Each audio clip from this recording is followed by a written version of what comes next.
முருகன் 2 கையில கொடுக்கிறவரோ 4 கையில கொடுக்கிறவரோ 6 கையில கொடுக்கிறவரோ கிடையாது. 12 கையில தரக்கூடியவர். கேட்டவருக்கு கேட்ட வரங்களை அல்ல, நினைத்தவருக்கு நினைத்த வரத்தை விட அதீதமான நலன்களை வாரி வாரி வழங்கக்கூடியவர். அவர் 12 கையில கொடுப்பார், வாங்குறதுக்கு நமக்கு தான் 2 கை பத்தாது. அப்பேற்பட்ட வள்ளலாக விளங்கக்கூடியவர் முருகப்பெருமான். அவர் வள்ளல்னா பக்கத்துல இருக்கிற அம்மா சும்மா கிடையாது, அவள் வள்ளி. இவர் 1 கொடுத்தா அந்த அம்மா 2 கொடுங்கன்னு வாழாம்.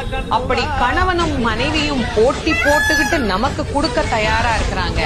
வாங்குவதற்கு நாம் என்ன செய்ய வேண்டும்? அவரை நினைக்கணும். எப்படி நினைக்கணும்? அரை நிமிஷமாவது நினைக்கணும். அரை நிமிஷம் எப்படி நினைக்கணும்? எனக்கு கொடுப்பாரு, எனக்கு கொடுப்பாரு, எனக்கு கொடுப்பாருன்னு நினைக்க கூடாது. முருகப்பெருமானை உள்ளம் உருகி, அந்த உள்ளம் உருகுகிற போதே நமக்கு அப்படியே கண்களில் இருந்து ஆனந்த கண்ணீர் அப்படியே பெருகும். அந்த கண்ணீர்